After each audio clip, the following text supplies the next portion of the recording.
Ménard a souhaité prendre la parole ce matin sur RMC. Je lui ai donné ce qui est complètement normal d'ailleurs. Chacun a le droit, encore une fois, de s'exprimer ici, qu'on soit d'accord ou pas d'accord avec lui. Hein, bien. Robert Ménard, bonjour. Bonjour Jean-Jacques. Bonjour. Robert Ménard, hier vos tweets ont fait réagir, moi le premier sur l'un de vos tweets, mais d'autres ont fait réagir et on va les reprendre. Le premier, après les attentats dramatiques de mardi, vous avez tweeté « Attentat à Paris, à Bruxelles, pas à Saint-Denis ni à Molenbeek comme c'est étrange ». Alors, on vous a rappelé qu'à Saint-Denis, il y a eu explosion autour du Stade de France. Autour du Stade de France. Exactement. À Saint-Denis. Ben oui, à Saint-Denis. Pardon de vous dire que c'est pas Saint-Denis qui est visé, c'est évidemment le Stade de France, comme les terrasses de café quelques heures plus tard. Évidemment, c'est ça. Qu'est-ce que je veux dire? Je veux dire qu'on refuse de poser à travers les attentats les questions que tout le monde se pose. Il n'y a pas de lien entre l'immigration de peuplement et le radicalisme islamiste. Qui peut le croire? Vous ne le croyez pas, Jean-Jacques? Attendez, ne me mettez pas, Robert Ménard. Je ne vais pas débattre avec vous. Oui. Je dis, moi, je m'intéresse aux faits.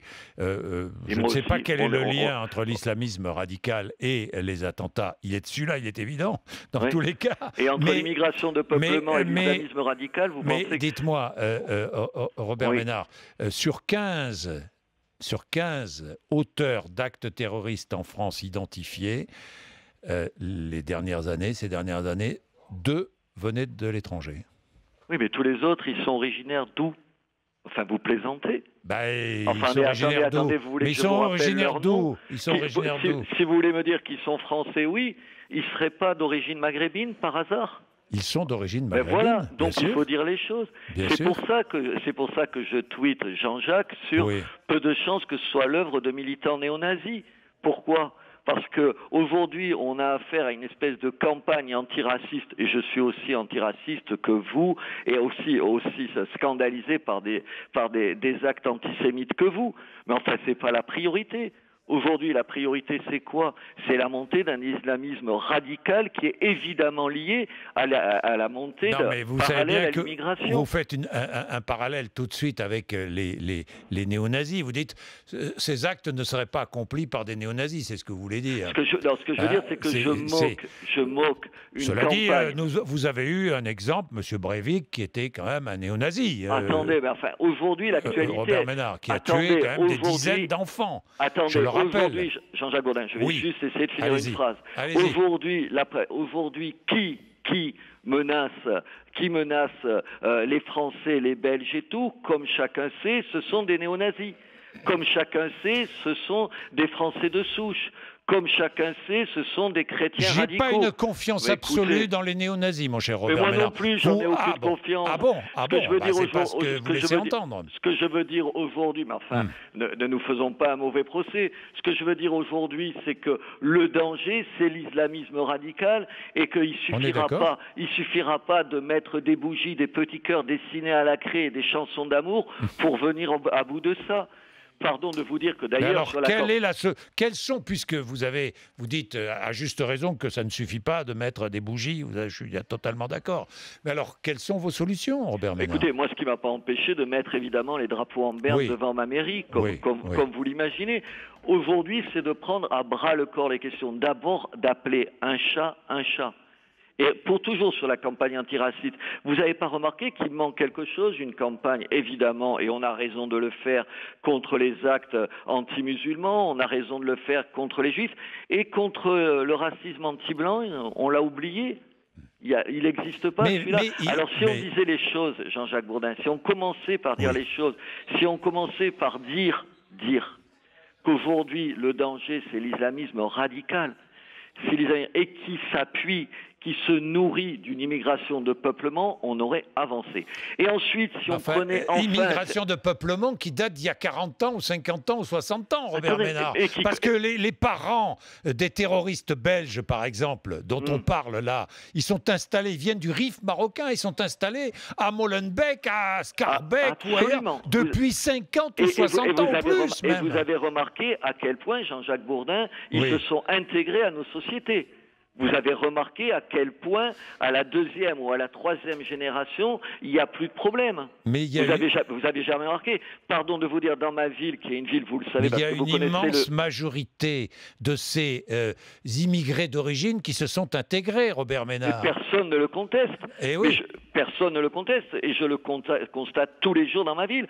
Mais je constate aussi qu'il y a une jeune génération qui est pas les enfants, vous avez raison de le dire, les petits-enfants de gens qui sont arrivés en France, qui sont depuis 3 générations français là, et 3 générations plus tard, je le vois dans les écoles, qui traitent de sales français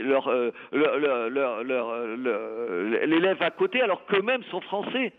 C'est ça le problème, et ça, les médias, les hommes politiques ne veulent pas le dire, c'est ça que je veux montrer du doigt.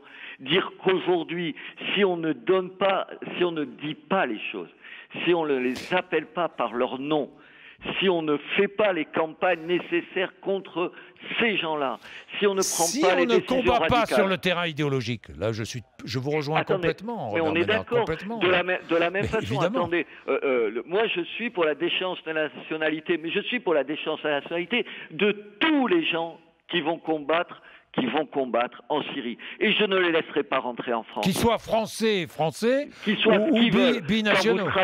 Quand vous trahissez votre pays et que vous allez vous battre avec des gens qui ne rêvent que d'une chose, de se débarrasser de ce que nous sommes, vous, moi, votre femme et la mienne, oui, ces gens-là, je ne les laisserai plus jamais rentrer en France.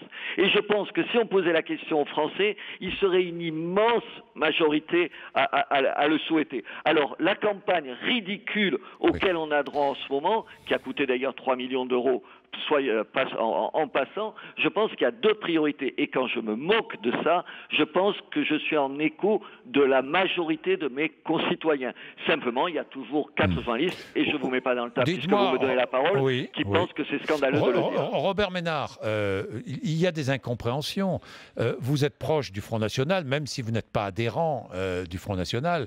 Mais Robert Ménard, quand on voit le Front National qui vote contre la déchéance de nationalité, vous comprenez, ou qui vote contre, ils ont tort. Ou qui vote contre le fameux fichier européen, le fameux PNR au Parlement européen. Jean-Jacques Bourdin, mais je suis d'accord avec vous. On ne peut pas dire, moi, chaque fois qu'il y a une avancée, qu'elle soit le fait de la droite ou de la gauche, bien sûr que député, j'aurais voté la déchéance de la nationalité, en disant ce que je viens de vous dire, que ça ne suffit pas, qu'il faut aller plus loin. Mais évidemment que je l'aurais voté. Mais ça, c'est le jeu politicien, Jean-Jacques Bourdin. Vous le savez, vous recevez des hommes politiques à longueur de temps. C'est des gens qui, parce qu'une idée est émise par quelqu'un qui n'est pas de leur bord, ils sont contre. Moi, quand la gauche au pouvoir dit un certain nombre de choses qui vont dans le bon sens, dans la loi El Khomri, ça n'a rien à voir. J'ai approuvé un certain nombre de ces mesures.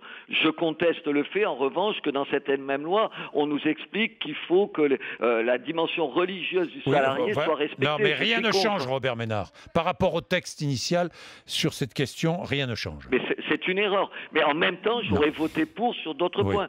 Non, je ne suis pas... Je pense qu'aujourd'hui, on se trompe dans le diagnostic, en n'osant pas. On a tellement peur d'être accusé d'être islamophobe, on a tellement peur de ça qu'on n'ose rien dire. La différence avec d'autres hommes politiques, c'est que je le dis, et je le dis dans les mots de tout le monde. Alors ça peut choquer certains, je pense, Jean-Jacques Bourdin, que j'ai raison de dire ça. Aujourd'hui, l'immigration de masse, l'immigration de peuplement et l'accueil massif de réfugiés en Allemagne qui viendront demain en France, c'est un terreau pour le radicalisme islamiste. Et il faut le dire. Ça ne veut pas dire que vous montrez du doigt tous les musulmans. Moi, j'ai les meilleurs rapports avec l'imam de ma ville, avec qui je déjeune, j'ai aucun problème avec lui. On m'a montré du doigt parce que, vous savez, j'ai proposé une charte des mosquées, de bonne conduite aux mosquées. Il y en a 5 dans ma ville. Il y en a 2 qui l'ont signé. Tant mieux, ça veut dire qu'il y a 2 mosquées qui sont parmi, d'ailleurs, les plus importantes. Ces 2 mosquées sont 2 mosquées qui prennent la mesure de ce que c'est être musulman en France et qui entendent respecter les règles françaises.